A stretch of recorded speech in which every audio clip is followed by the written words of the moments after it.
Well, hello everybody. Welcome to another live stream on History Valley podcast and on Dr. Jennifer Bird's YouTube channel. And today on History Valley, I'm joined by Dr. Jennifer Bird, and we're going to be talking about original sin. What is original sin? What was Paul's view of original sin? And we'll take it from there. It's good to have you back on, Jennifer. Thank you, Jacob. Thanks for having me back on.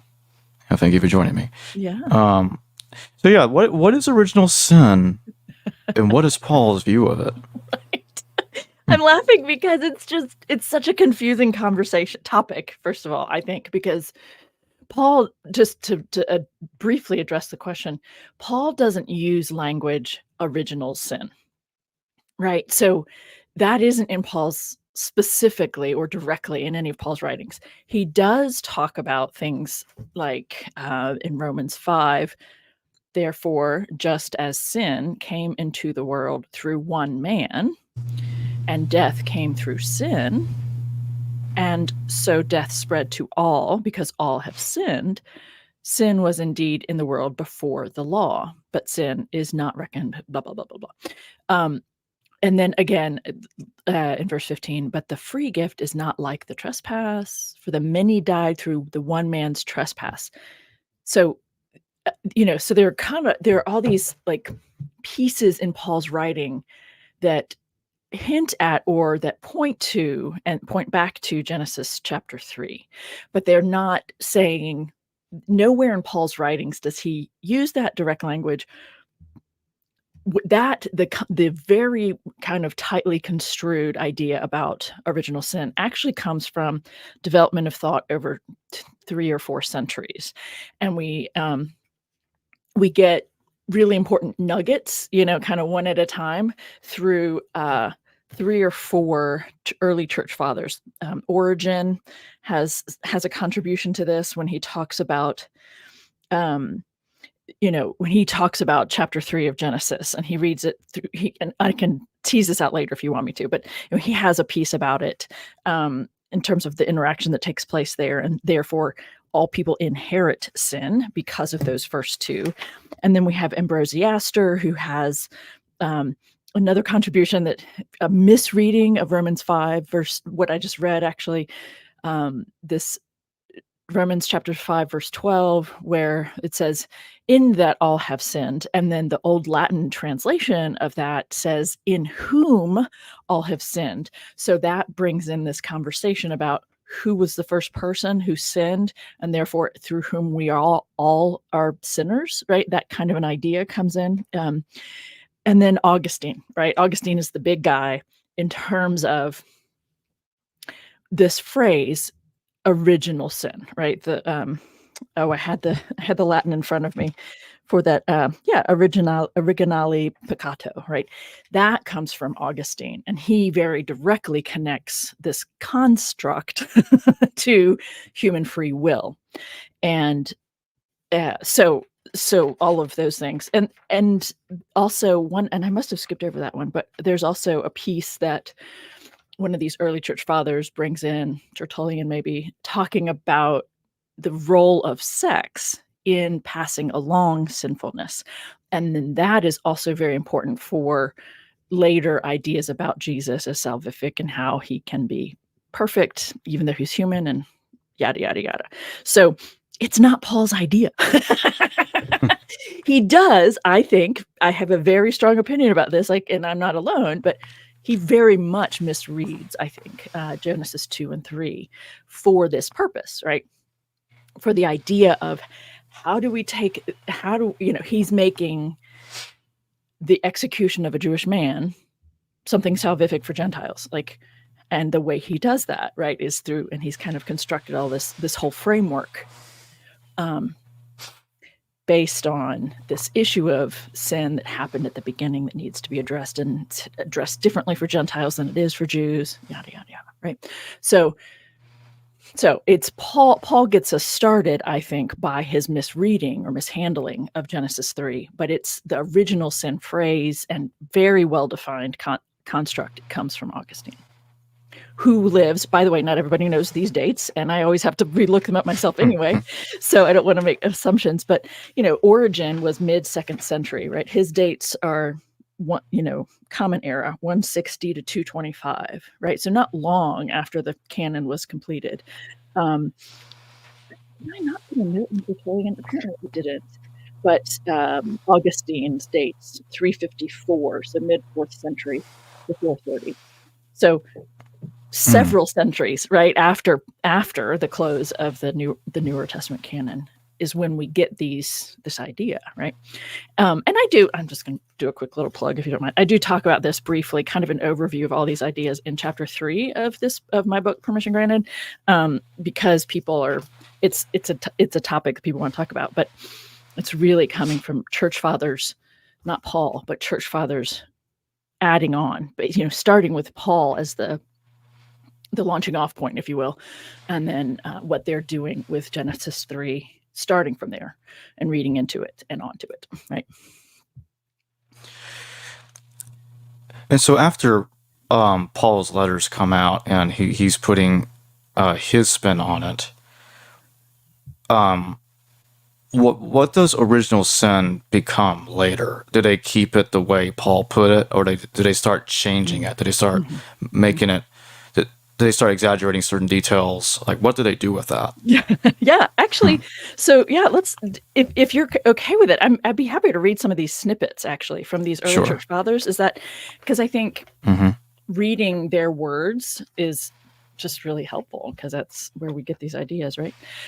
So I'm pulling this from a book, Christian Theology Reader by Alistair McGrath, just FYI. And Tertullian is the one who got us started. Oh, I didn't put a post-it on it because I was just going to start there. That's why. So Tertullian is similar dates to Origen.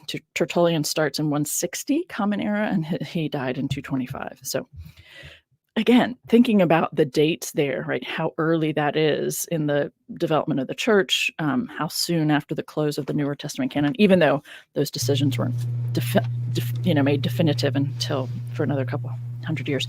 So I'm going to read a segment that is quoted here from Tertullian.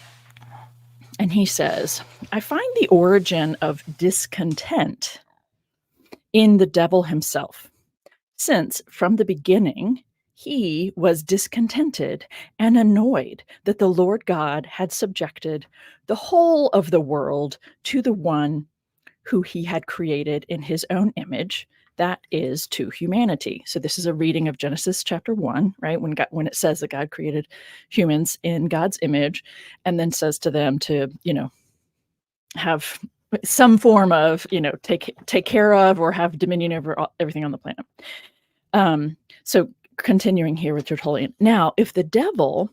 So he's also, just to be clear, Tertullian is reading Genesis chapter 3 as if the creature, the serpent who is talked about, is actually the devil. And so this is an important thing to clarify for people. And also, if you're not aware of it, or some of your listeners aren't aware, many, many Christians believe that the devil is in chapter 3 of Genesis, like that character is the devil. They've been told that. And it starts early, right? 2nd century, right? Okay. So it's a misreading onto it, or into it, really. So now, if the devil had tolerated that patiently, this thing that God gave, to the humans, he would not have grieved. Had he not grieved, he would not have envied man. And envy was the cause of his deceiving the man. Then, when the devil met the woman, I may say that with good reason, that as a result of their conversation, she was filled with a spirit infected with discontent. For it is certain that she would never have sinned had she contentedly persisted in obedience to the divine command. Furthermore, she did not stop there after her meeting with the devil, but she was too discontented to keep silence in the presence of Adam, though he was not yet her husband and therefore not bound to listen. I love that. Awesome. Sorry. I mean, it's hilarious, right? That someone in the 2nd century is making that kind of a claim about having, yes, the women and men's roles. Okay, but she passed on. Did you want to make a comment or ask a question about that? Or just, No, you can keep going. yeah. Okay. So many things to point out, but we'll just stay focused here. But she passed on to him what she had learned from the evil one.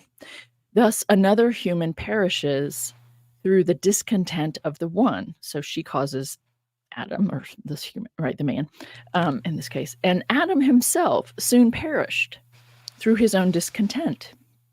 Here is the primal source of judgment and of sin. So, right, that's not quite saying original sin, but the primal source of sin. God was aroused to anger, and man is induced to sin. What offense is ascribed to humanity before the sin of discontent? Humanity was blameless, the intimate friend of God and the steward of paradise. But when he succumbed to discontent, he ceased to care for God and ceased to have the power to be content with heavenly things. From that moment, humanity was sent out on the earth and cast out from God's sight. As a result, discontent had no difficulty in gaining the upper hand over humanity and causing it to do things which were offensive to God. So this is Tertullian talking about the origin of sin, the originating impulse of it, which is the devil was jealous of humans and therefore tempted them to do something they weren't supposed to do. And that's this, and these claims about they no longer cared for God or ceased to be content with heavenly things. Like, it's fascinating. Like, where does it say that? It doesn't say that in the story. You're just making stuff up. Right? So there's one significant nugget. They aren't all this long. I won't read this much from each of them, but I do think that these are helpful to hear. Is this okay to keep reading like this? Sure. Okay. So the next, then, I wanted to read just a quick bit from Origen, Origen, for those who aren't familiar with this person. And he's, as I said before, he's almost the same dates, 160 to 235. So here's a piece on talking about inherited sin. Everyone who enters the world may be said to be affected by a kind of contamination. This is fascinating to me, okay? This is important. This is a very important nugget. By the very fact that humanity is placed in its mother's womb and that it takes the material of its body from the source of the father's seed, it may be said to be contaminated in respect of both father and mother. So this reflects, right, what we know about how they believed that human conception worked, right? That the man just ejaculated and everything that was needed for a human being was in that, right? And just needed a place to grow, right?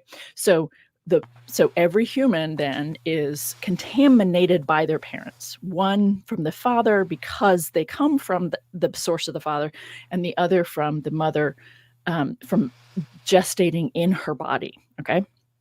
Thus, everyone is polluted in mother and father.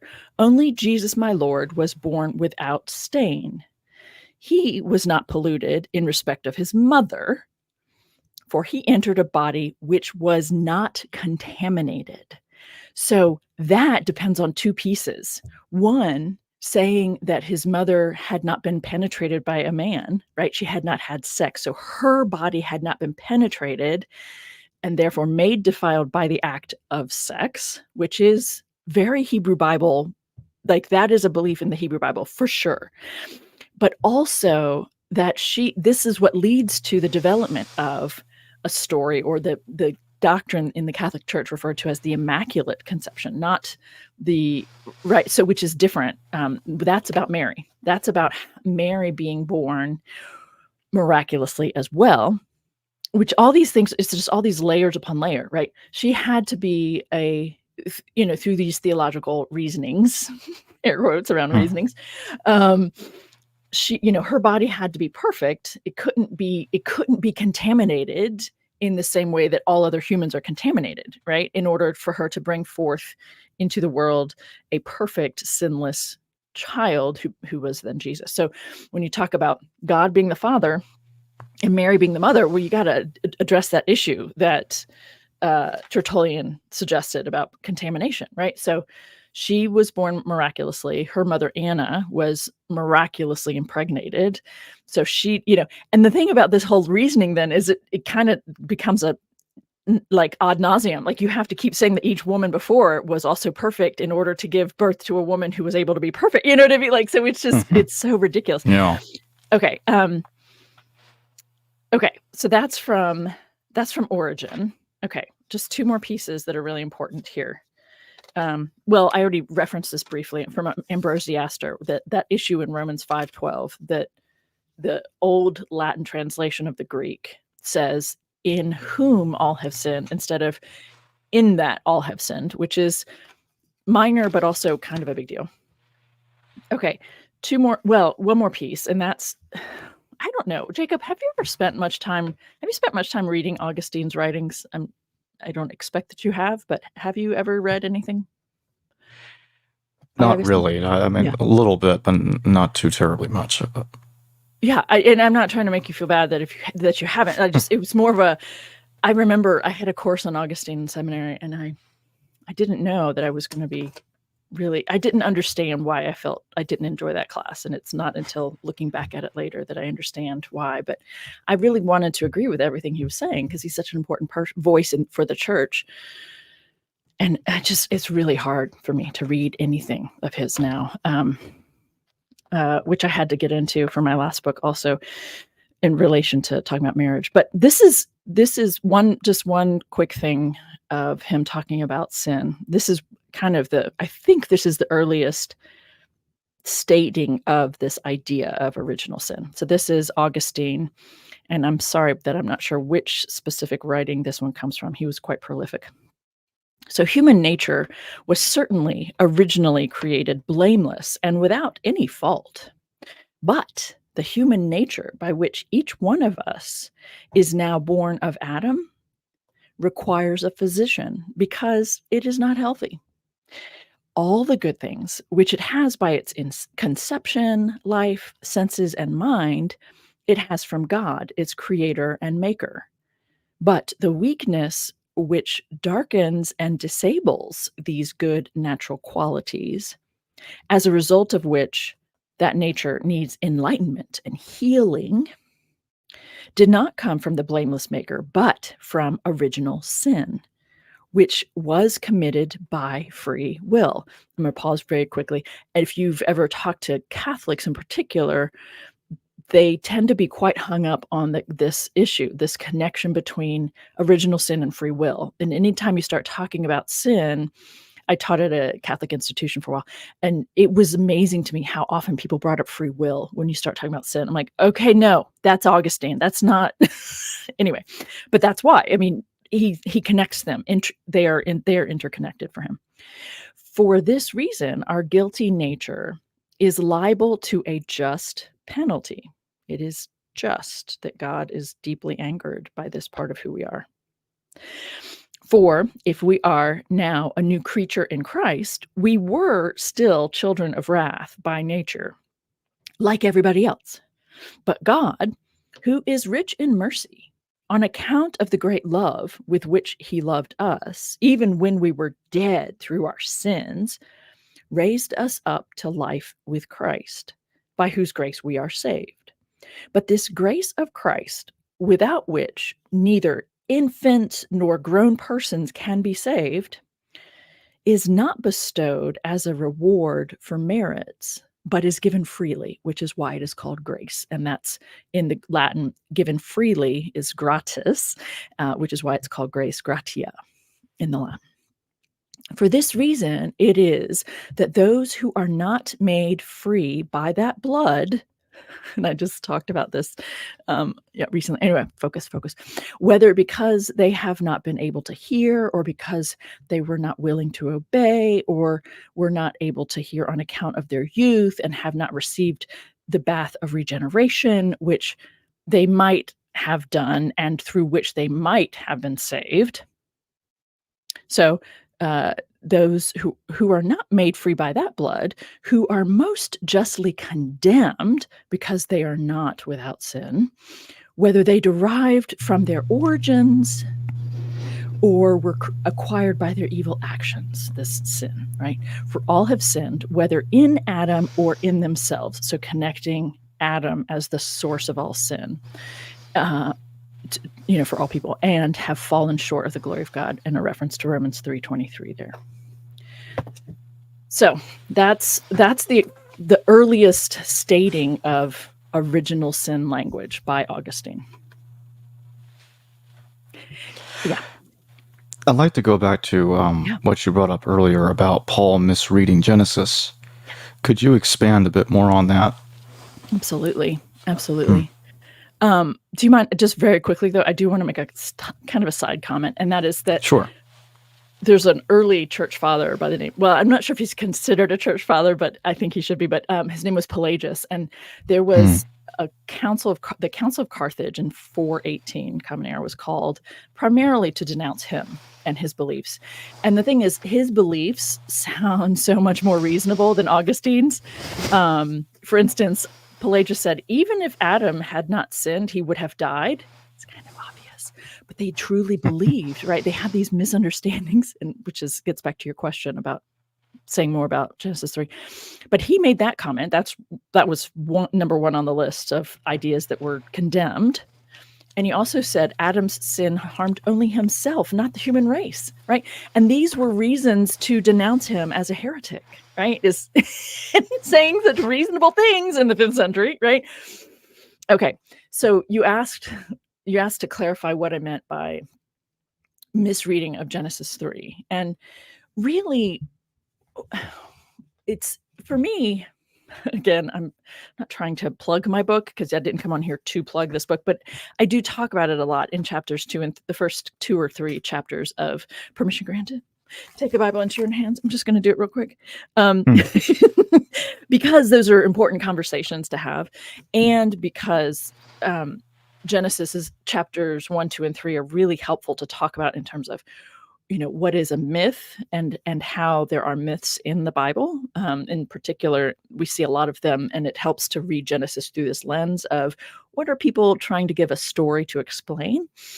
But Genesis 2 and 3, or at least the part starting with the second creation, right? There's a creation story in Genesis 1, and then starting in verse 4 of Genesis 2, we have a second creation story. So that chapter 2 to 3 is it is so powerful for misinforming people, in particular Christians, to think about this story as something that was historical, something that actually took place. And that's because of the way Paul reads it. And then those who come after Paul, the way they read him and Genesis 3. So, for instance, Paul talks about the specifics here. I think let me back up a little bit, because when you read the story as if it actually took place, as if this is something that we're being told about that happened, that is very different than if you read the story as trying to wrestle with some human realities. So I read chapter 2 and 3 of Genesis through this lens of, how would you explain to a child, for instance, what kind of a story would you tell a child that explains why humans have this thing we call a conscience, right? How do you explain that? Or what kind of a story do you tell that works or makes any kind of sense, right? Like if God loves us and created us and did all these things, why would there be this element of human existence that kind of stinks? Like it's a bummer to have a conscience sometimes. Like it feels bad to have to say the truth, or to have to, you know what I mean? Like to stand up for what is right can be challenging or whatever. So when you read Genesis 2 and 3 through this lens of, there are some realities in human existence that we're just trying to give some sort of a playful story to explain, That is very different than reading it literally. And that sounds like this. God created, created this first human from the dirt, formed a human, did a little CPR, breathed breath of life into it. It came to life, and God put it in the garden to tend it. And then God says, hey, it's not good for this human to be alone. It's not a male, it's just a human. Let's give it a partner. And so, parading through all the animals, and none of those are a suitable partner. And so then God puts this first human to sleep and pulls a little bit out of the side and makes a second human out of that little piece. So they're out of the same material. And now we have two. And now we have, oh, this is cool. We have this thing about humans, wanting to break away and strike out on their own, start their own families. And that you have that, therefore a man will leave his father and mother and cleave to his woman, and they'll become one flesh, right? This idea of wanting to do that, wanting to strike out and do your own thing, that's kind of a fun way to talk about that, right? That we're made of the same source or the same content, right? The same stuff. And then we get this, when God first created the garden and put the human in it, God said, you can eat anything in the garden you want, but just don't touch the tree of the knowledge of good and evil. Just don't eat from it, right? Don't eat from that. And so then in chapter 3, the serpent comes along and says, oh God, you're not going to die if you eat it. God said that you would, right? It said in chapter 2, don't eat from the tree of the knowledge of good and evil. From the day you eat of it, you will die. And then the serpent says, no, you're not going to die. God knows you're not going to die. It's going to open your eyes, and it's going to make you like gods. So in this moment, people have been taught for centuries to read this literally, right? That God said not to do something, and someone tricked them into doing that one thing they're not supposed to do. And their lack of obedience to that first command is what led to everybody's downfall. That reading, taking this literally, right? Instead of seeing it as, how did this come about? Why do we have the knowledge of good and evil, right? How did that happen? Why, it's a thing that differentiates us from other animals, supposedly. And, so we have a story where a creature who is associated with knowledge, the serpent, comes along and helps enlighten, giving knowledge to the two humans. This isn't necessarily a negative story, right? It's actually kind of a positive story in lots of ways. And people have been told and taught to see it as a fall and as original sin, and the first sin, because they did the thing they're not supposed to do, that God said not to do this, and they did it. Gosh, when I talk about this with students, in person with people, I'm like, anyone here ever, babysat or had children? You were in charge of children for a time. And if you said, hey, you can eat whatever you want from the kitchen, just don't eat any of the stuff in that jar over there. What's the first thing they're going to do, right? They're going to run for that jar. It doesn't even matter what's in there. They just want to go see what it is. Right. So it's a, Paul reads it that way. Paul reads it as if it literally happened, as if they were told not to do this thing and they did it anyway. And that is a form of disobedience. That is a form of, disregarding what God wanted, all this kind of stuff, right? And so from there, Paul's reading of this sin of being disobedient, that becomes the building block. Those are the building blocks for continue, and therefore also have to continue to read it as if it's something that took place, right? It's a story that actually happened. Otherwise, this idea that we're all descended from Adam and we are all inherit through being born, right, from mortal parents, that we all inherit this sinfulness, right? That doesn't work if you're not reading it literally. You have to read the story literally in order for this idea that becomes original sin works. If you're reading Genesis 2 and 3 the way I think we ought to, which is a story, it's kind of playful, and it's dealing with, these serpent. how do they move around on their bellies? How do snakes do that? And also cursing them because they're dangerous for people who live in deserts, in that region or whatever, right? And this issue of women, the pangs and the difficulties of childbirth and struggling to find enough food, and all of those things are what the story is trying to kind of lay a foundation for. It's not I don't think it's trying to say humans are just utterly awful and terrible and disobeyed God's first command to them, and that is just the nature of humans, is to be disobedient, right? But I grew up with that, and I certainly believed that for a very long time, and I taught it to other people, and it's just awful stuff, really. I don't know that I've directly addressed your question when you asked me to tease out how he misreads it. Partly because I'd need to pull in lots of random little passages from Romans, and Romans just turns my stomach. I just have to be honest. That's where he does his most theological heavy lifting, is in the book of Romans, specifically chapters 3, 5, 6, and 8. And it's just a lot of negative talk. And he talks about, this is the other piece that's important that comes from Paul that isn't in Genesis 3. Paul talks about sin. Paul says that sin brought death. Sin brought death. And if you read Genesis 3 and you keep reading to the end, it says, even the story itself makes it very clear. They were very clear about the fact that humans were mortal and were going to die. And so at the end of chapter 3 in Genesis, it talks about how, okay, well, now that they have insight, now that their eyes they're enlightened beings, right? Human beings, enlightened, all that stuff. Well, okay, now that they figure that out, they might also, in this very playful, right? If you were reading this as a playful myth, they might also reach out and also eat from the tree of life and live forever. And we definitely don't want that. So that's why they're sent out of the garden. In this story, in this mythic story, right? The story itself undermines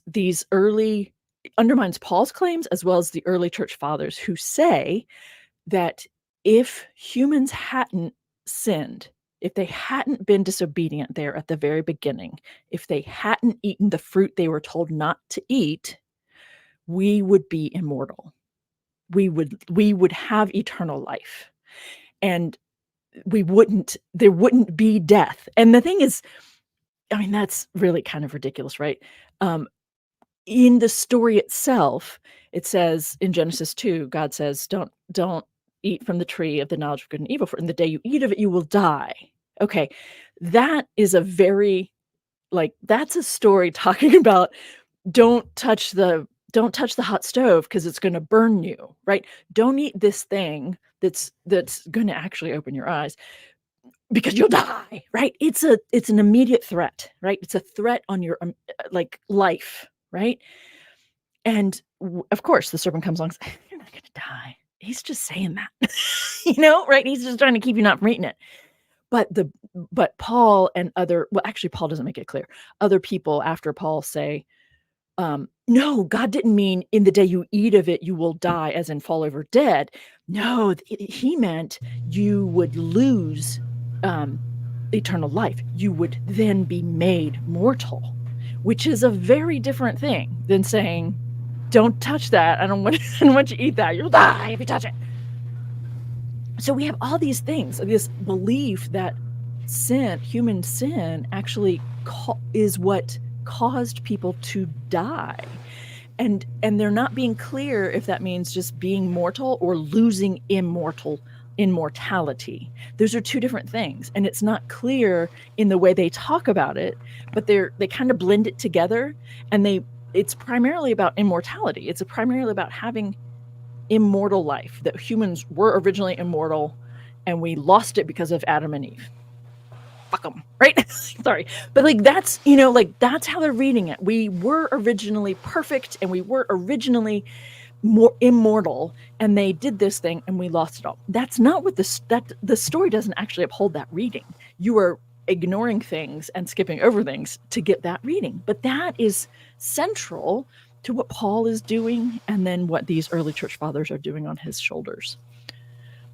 And so Yeah, a mythic reading, playful mythic reading, trying to justify and explain a whole bunch of ideas, versus this literal narration of an event that actually took place. And so no wonder I have such a hard time getting students to reconsider Genesis 2 and 3 through the lens of myth.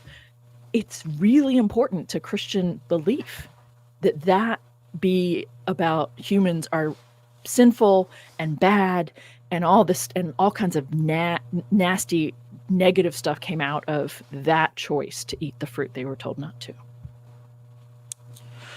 Was Paul's misreading of Genesis, was it accidental? Like, did he make a mistake, an innocent mistake, or do you think he did this on purpose to suit his theological agenda? I love your question. How nice of you to give him the benefit of the doubt, Jacob. Well, I just want to know what you think. I know. Was it by accident, or was he being malicious? Was he? Yeah. Is there a third option? I mean, I do wonder if there's a third option there, right? And I just respectfully, do I think, because here's the thing, I don't think that it wasn't accidental. It was not at all. There is no way that it was an accidental misreading. Someone actually recently suggested I go read 2nd Esdras, because there may be some precedent for his reading of Genesis 2 and 3 in this way. And to be honest, I haven't had a chance to go look that up. But so I will be doing that in the near future. But regardless of whether he came up with it or he's working with someone's ideas a century or two prior to him, it's definitely intentional. Now, does that mean it was malicious, right? It had awful fallout for humans. I mean, it has awful fallout for Jews, ultimately, right? I know I'm making a leap here, but it has horrible fallout for Jews in the way that he created a new sect of Judaism that split off and became dominant over Judaism. And I don't need to explain to you, right? All the negative fallout, right? Between that his claims led to. So his claims and beliefs and assertions about these ideas have had horrific afterlives. But I don't believe that he was being malicious. I think he was a very complicated person. And I think that he had, in all honesty, I'm sorry, I'm laughing at this. This isn't funny. But in all honesty, I think he had some form of I think he had a nervous breakdown or some form of significant life event that caused a rupture of some form. You don't go from attacking the followers of someone and wanting them imprisoned or executed. You don't go from doing that to taking that leader that they all loved and followed and doing something with that, making that death, that execution purposeful for, and in this case, in this dramatic way, creating the entrance of Gentiles into the covenant that the Jews had. Like, something significant had to happen there. And I am not trying to sound like a psychologist, but so my point here is something happened, right? He went from attacking this group of people. I think he was personally threatened by what Jesus stood up for, whoever that guy was. Someone trying to call out the Jewish leadership for being in collusion with Rome. That threatened Paul also, or he wouldn't have been going after them, right? He wouldn't have been going after the followers of Jesus after Jesus was executed. So he was threatened by that message. And then he comes around and comes to a place where he's doing something radical with this executed Jewish man at that event. And so this is excuse me, I'm trying to explain why I don't think it was malicious. I think it was really creative, and I don't think he meant harm. I think he meant it to be beneficial ultimately. I just don't think he thought it through. I'm sorry, I saw somebody make a comment over here. "Look how funny it is to her." I'm not sure if they are agreeing with me or if they are mocking me. So I'm sorry I'm laughing if it doesn't seem funny to you. I have to laugh at some of this stuff because it's really intense. It's a really big deal to me that Paul is taken so was this his ideas, you know, were the foundation for the church, foundational thoughts and beliefs and for the church. It's a big deal, right? And I don't think that we should be agreeing with him on a lot of what he said. I think a lot of what he said is really harmful or came out of these ways of seeing the world and viewing the world and humans and God that is outdated. But it continues and it persists because it's so well, it's like the thing you grew up with. You don't even really pay attention to it. But if you stop to look at it, it's really not healthy or helpful. So I don't think it was malicious. I think it was it's a lot to dig into to try to clarify all of it. But people have suggested he has this apocalyptic worldview, and he's trying to talk about using some of the content and some of the prophetic writings about, God bringing in all the nations. Well, in context, that's referring to people of the Israelite or Hebrew descendants, right? Israelite or Jewish people coming in all together from the nations. Or is that, as Paul is suggesting, that's all the nations, whether you're Jew or Gentile, right? And so he's maybe creating this system that allows for that to all come together and happen, and yada, yada, yada, So it just, I think that it's very complex what he was doing. And so the way that he found to make it work, the way that he found to take somebody's death, right? How does somebody dying bring people into a right relationship with God? Like, that's a complex thing to set up. And it didn't happen overnight, right? I don't think he came up with it overnight. But I also don't think it's a typical Jewish reading of scripture, right? So it was intentional. I think he meant well. That was a long response to your question, but I wanted to tease out some of it just to make it clear, right? It's really easy to want a soundbite about this guy, whether it's his stance on women, right? As you so graciously opened up your platform for conversation about that recently here. It's not simple. Choose a friend of yours and choose a difficult topic between the two of you. It's not simple. They're complicated. We're not, most adults have nuances to themselves, right? And that we are our best selves, and then sometimes we slip and our old thoughts or whatever come back into the picture. Same is true for Paul. So Paul seemed to be pro women until he was actually forced to look at what that looked like, and then it made him uncomfortable and he backed off. Like, that's kind of how I see it. But like, he had some moments, some really positive moments in terms of empowering women. Same here, right? Like, so I want to resist essentializing Paul, just like I don't want to essentialize you, Jacob, or I don't want to be essentialized, right? We are complex people. And when we start to boil down to one thing, a label or whatever, I think we're doing everyone a disservice that way. I understand wanting to say, Paul, whatever, it was terrible and he's doing.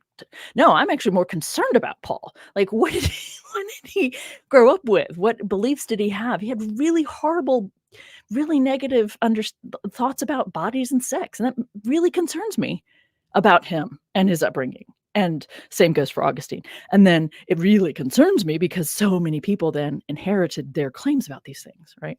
And believed them, internalized these claims about bodies and sex that are really negative. So anyway, bit of a tangent, but I meant it to help explain why I don't think he was malicious.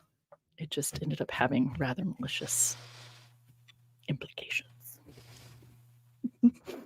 Did that make sense? I thought it did. How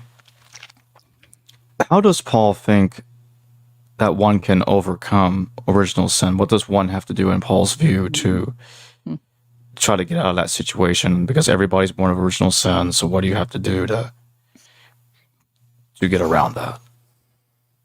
Well, I think it's I think it's important to just reiterate. I don't think I am not comfortable saying that Paul thought about original sin, because that's a label that's anachronistic, right? But he did talk about sin as coming from the first humans, right? He did talk about it that way, that these first two humans actually lived, right? And they are the reason that we are all sinful, because we're all descendants from these first two humans. Again, a claim that I'm sure everyone watching your channel is comfortable deconstructing, right? Like that's not realistic. But that was a claim, right? So, oh my goodness, I just dropped the whole thread here. Wow, I just had a serious brain fart. What just happened? So, hey, Jacob, can you prompt me again? I'm so sorry. Sure. What were we? I'm tired. What were we talking? What was I supposed to be talking about? So it's okay. My question was, does Paul have a mechanism, a redemptive mechanism to bypass? Right. I know that you were just saying original sin is anachronistic, but how he viewed sin coming from the first human, so therefore that implies everybody was born with it. Yeah. His ideas.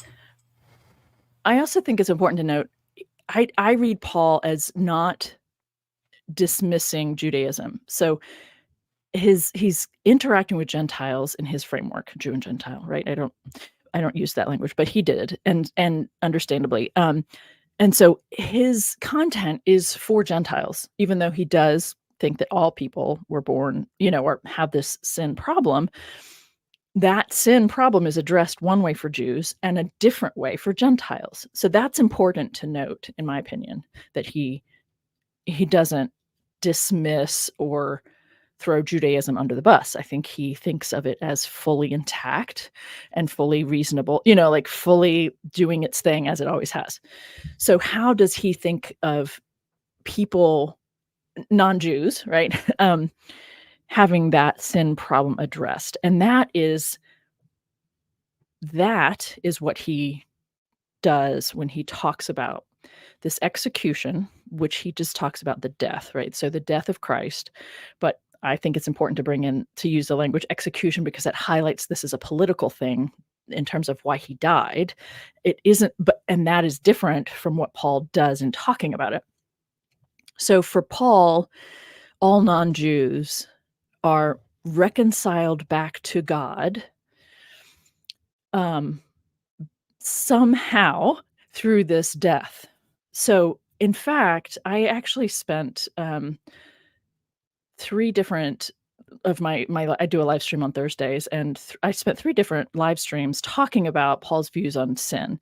And the third one, I went through and tried to talk about what some scholars just kind of refer to as the models of salvation.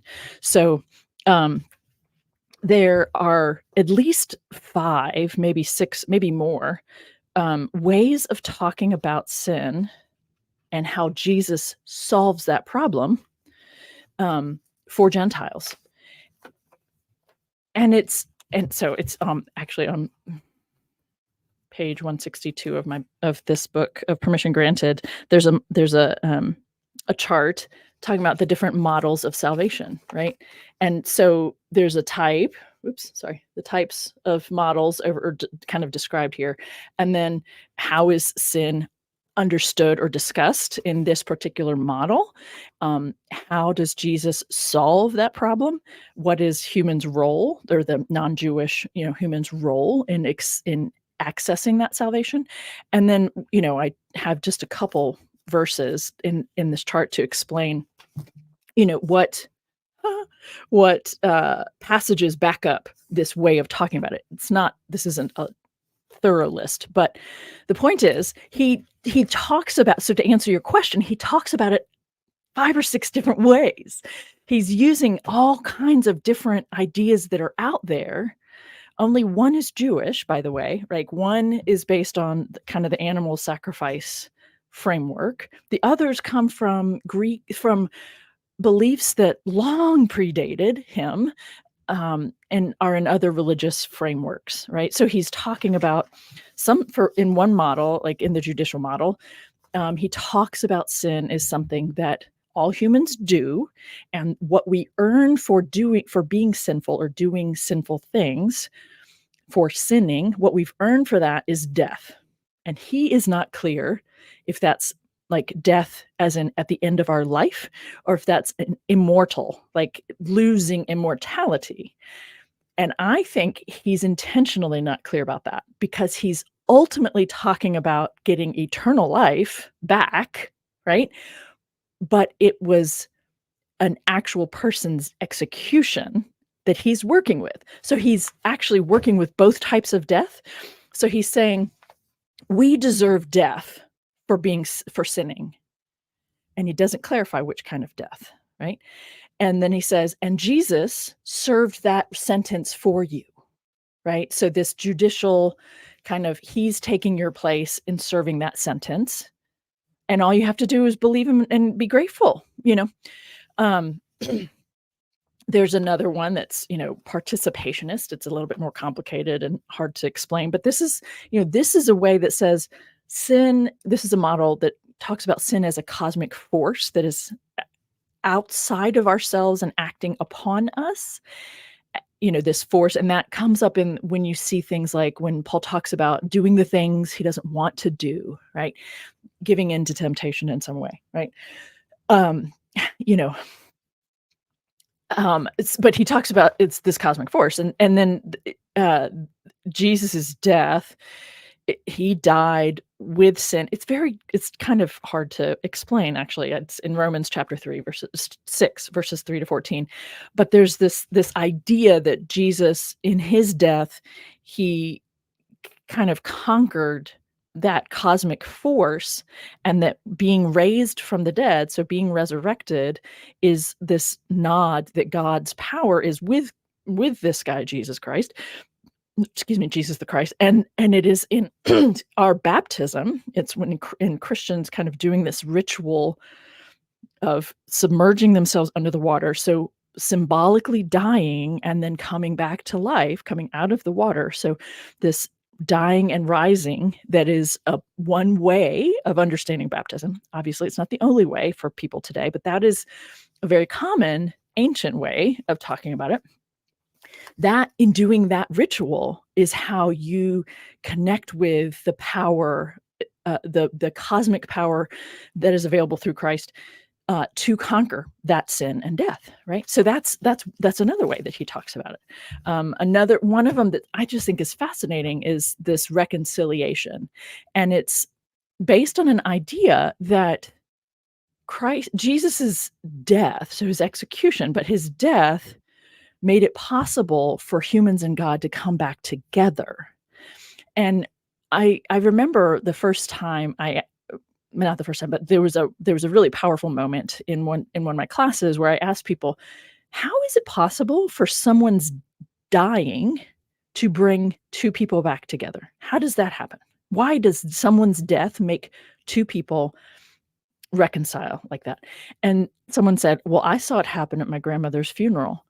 She died, and the two people in my family who hadn't spoken to each other in 20 years because of her or something, or maybe it wasn't even because of her, right? It was just her death, and her death made them realize that they needed to set aside their differences and love each other again, like just be family again. Had nothing to do with grandma. It was just the death brought them together. I'm like, well, that is really lovely and powerful, but that's not what Paul's talking about. Paul's talking about the enmity that is there between humans and God because of who humans are, right? The foundational belief here is that humans being human angers God so much that we have a broken relationship. Like that belief that I held for many years, that belief is an important part of this larger conversation, something that I think people would do well to let go of and move beyond. Right. So this reconciliation, we being human pisses God off so badly that we have a broken relationship. And someone dying then allows both sides to set aside or whatever and to let that death kind of take away or be the thing that removes that anger. And it's primarily God who's angry. We're not angry, right? We've offended God. So someone dying makes calms or assuages God's anger. And Paul uses language like wrath and anger at humans for being human. So Jesus dying assuages that anger so that God can be okay being in a relationship with humans again. I mean, it's really awful stuff to claim about God, as well as humans, honestly. But so, those are 3 of the 5 models that I talk about in this chart in terms of models of salvation. But so Paul, talks about it in lots of different ways, that it's really the issue is, how do you take a death and figure out how does that kind of an event allow an offended God to choose to be back in relationship with humans? Bottom line, that's what's going on here. And so he finds lots of ways to talk about it. And he'll even switch models in the middle of a sentence, right? He'll use the metaphors or the language of one model in mid-sentence with another, a different model. And he's talking about redemption. Like redemption, that's about being purchased. And you get much later theologians really making a big deal of humans were redeemed from the devil by Jesus's death and the blood that he spilled. Wow, that's fascinating, right? We were purchased by the devil, like the devil owned us, Satan owned us, and God and Jesus's death and blood spilt is a payment to get us back. Like, that's really fascinating, and it's what people thought. And I remember a time when I thought that made sense, because someone said it and I thought, sure, I get that. I see how you made that work. That doesn't make sense to me anymore, though. It's not quite reasonable, in my opinion. So I hope that helps. I know I'm not looking at specific passages and clarifying that, but those are some of the ways he talks about this person's death can make Gentiles come back into a relationship with the divine. Did that help at all on some level? Oh, I thought it did. Okay, good. So I'm going to take the super chat question. Great. From S. Mill. Thank you for your super chat. Platonists and Hermetics believed that we are all born corrupted because we are all souls who primordially disobeyed God, and bodies are our punishment to teach us. How much influence did this have on original sin? So yeah, please leave that question up so I can refer to that, because it's a great question, right? Excuse me. Primordially disobeyed God. Our bodies are our punishment. Platonists. Yeah, I'm just going to be really kind of blunt, I guess, or direct. I haven't spent a lot of time trying to parse out where these ideas came from. So was there did some of these ideas influence Paul? Most definitely, because they influenced other Greek and Roman ideas and practices, right? So Paul, these 6 models that are listed in this chapter that I engage in the chapter 10, only one is Jewish. So he's getting all of these ideas out from outside of his religious tradition, right? So makes perfect sense to me, right? That these early people, I don't know, Hermetics, I think of being early church people a couple hundred years later. So I'm sure you're referring to a group of people I'm not familiar with that predate the 1st century Common Era. But so I'm not familiar with their writings or their ideas. I'm absolutely open to them having influenced some of these other belief systems, for instance, right? That were embraced, right, by other religious practices and traditions and rites and rituals. To what extent anyone can say, "Oh, this idea about our body, being in our body is God's punishment to teach." I mean, like that the spark is imprisoned in a body, right? That plays out later also for Gnostics. Like that's a really interesting and kind of just idea, right? Yeah, sure. Is that a part of this? To be honest, I don't see the language that you've put in this question playing out in the way that Paul talks about it. It doesn't mean that it didn't influence it. So did he encounter this way of talking about bodies, right? And is that part of why he has such a negative view on bodies? I think is part of what you're asking also.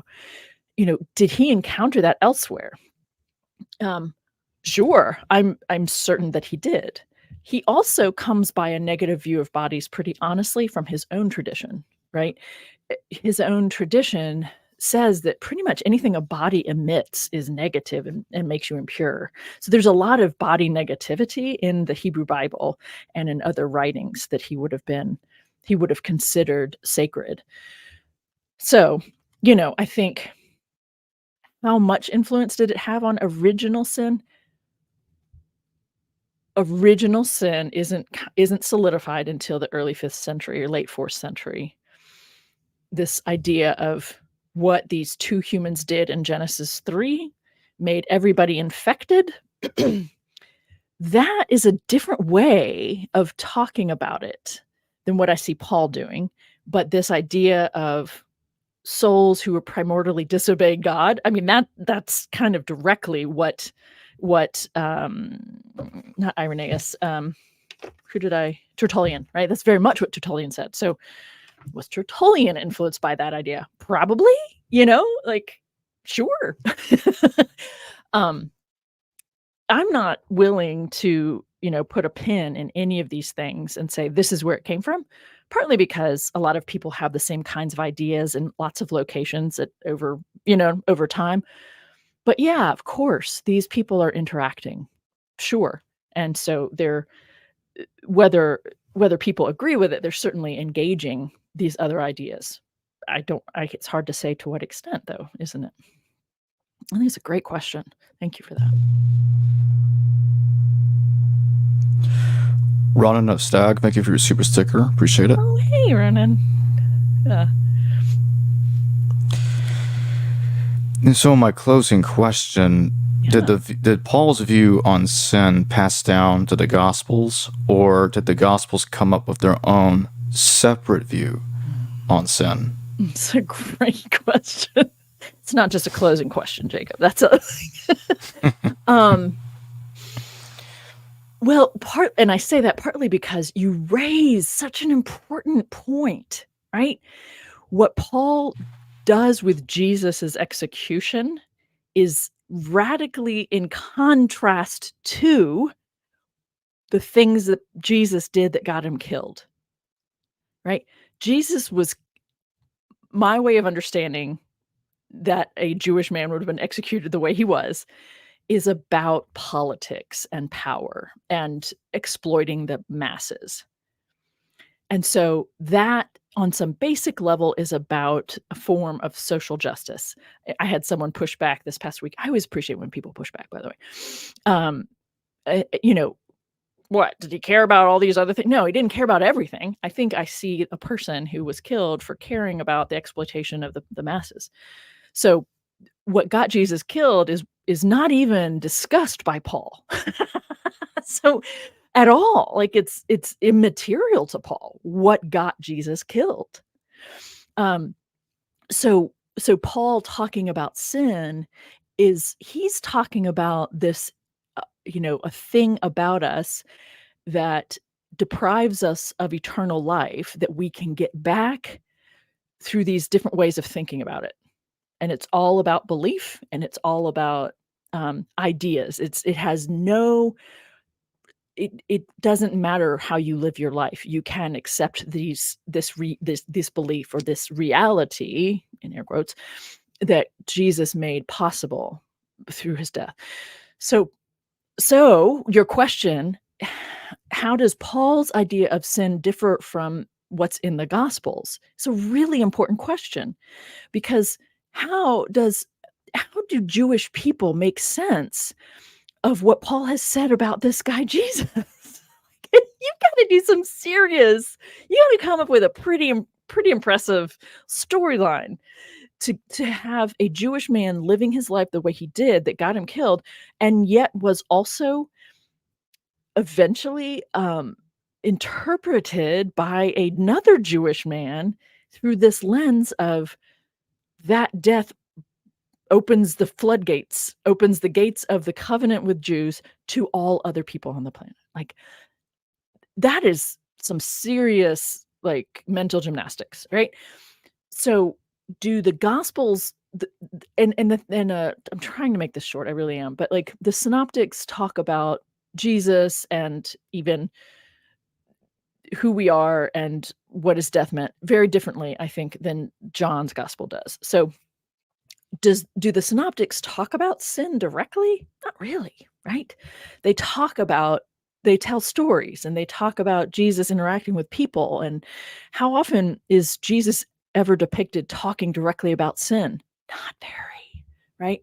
Unless you go look at John's Gospel. So John's Gospel is the one that makes Jesus fully divine. And it's very different from the synoptic Gospels. I think the synoptics are trying to wrestle with telling the story about this Jewish guy, given what Paul ends up doing with his death. And so you've got to do some really important, some interesting dancing there or whatever. John's Gospel kind of ignores that whole framework and just talks about eternity and death and life and death and light and darkness and all this kind of dualistic stuff. Yeah. And still doesn't necessarily talk about sin in the same way that Paul does, right?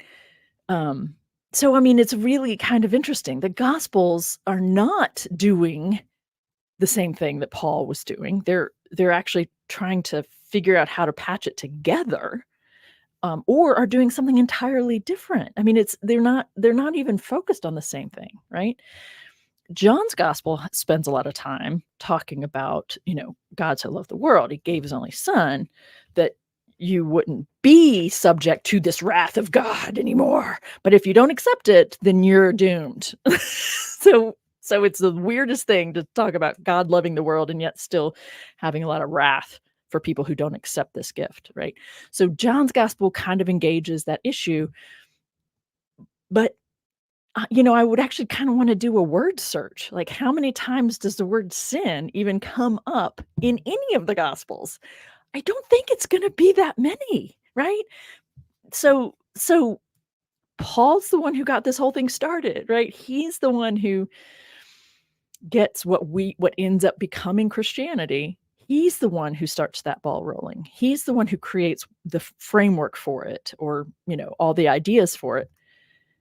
And then, kind of the fallout of that, or like people coming after him and needing to make sense of what he's saying and tell the story of this guy that he's talking about, like, it's really quite fascinating. It's really quite fascinating. Yeah. So I hope that answered some of your question, or at least addressed it in part, because how fascinating, right? The stories, the gospel, so the stories of Jesus's life are first, but that's not chronological, right? Chronologically speaking, it's the genuine letters of Paul that came first, and then people had to wrestle with that and make sense of it and tell these stories of Jesus. So I know a lot of people. I interact with a lot of people who who aren't aware of this, right? Who aren't aware that Paul came first in terms of these ideas that became Christianity. He came first. Jesus's disciples they weren't doing the thing that Paul was doing. They disagreed with Paul. They weren't interested in making the execution of their leader the foundation of a religious movement. That isn't what they were doing, right? But I see a lot of people who trust the narrative that's found in the book of Acts, just to be honest, right? And it's understandable that people would do that, but that's a very misleading history. So I feel like you posed a really simple question that had so many implications in it and so many layers to it. It's a really important question that has, I think, a lot of insightful points to it in terms of wanting to invite people to reconsider these things, right? Whatever Paul it was that Paul was trying to do or was up to is quite different from the Gospels and the interest in this guy and his life, right? And that is something that I'm personally very interested in inviting people to consider. And so I hope that something that I said was helpful there. It's a great question. Thank you. And I thought it was. I thought you answered it well. Thank you. Okay, good. Including all the other ones. But we do got one more super chat, so I'm gonna take this real quick. Okay. JC, thank you for your super chat. Is there a tie to animal sacrifice stopping after the Jerusalem temple destroyed? So Jesus as a substitute and thus end of need for animal killing to appease angry God puts Paul or edits post 70. It's redacted. I think that's LTRS, letters redacted. Is there a tie to animal sacrifice stopping after? So what's interesting about that, just the first part of that question, thank you, JC, for a great question and lots of interesting ideas pulled together here. Animal sacrifice, technically speaking, didn't actually end just because the temple was destroyed. So we have, for instance, I visited the remains of a temple that was, or a synagogue that was still being used into the 4th, 5th, 6th century. And you can see that the altar was still, it was set up for the draining of blood of animals, right? So animal sacrifice didn't stop just because the temple was destroyed. Like many other things in history, just because somebody says it or that was the ideal doesn't mean that's how things played out in practice around the world, you know what I mean? Or around the Mediterranean world or whatever.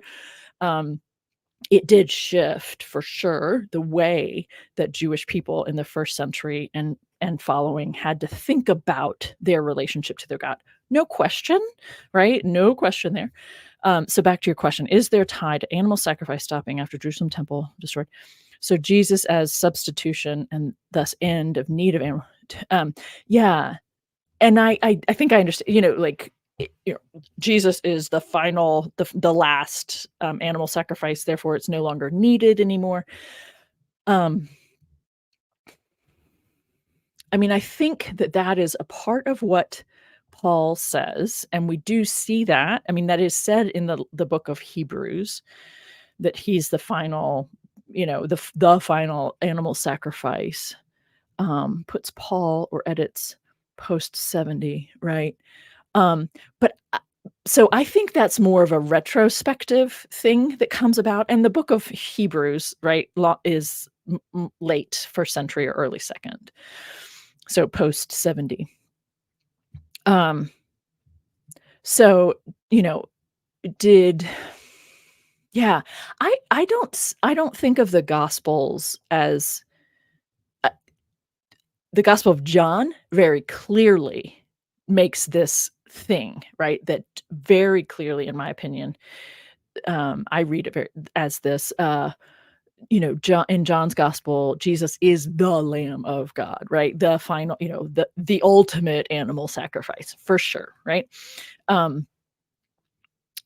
That's late 1st century, so there's no editing required on that, right? And I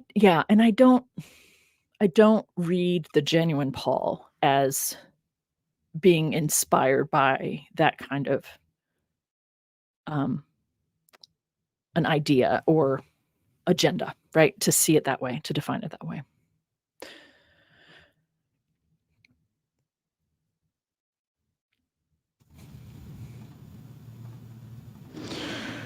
Well, thank you for joining me today, Jennifer Bird. Thank you for having me, Jacob. I appreciate it. I want to thank everybody for watching, and I thank those who also super chatted their questions, and I'll see everybody later. Thanks.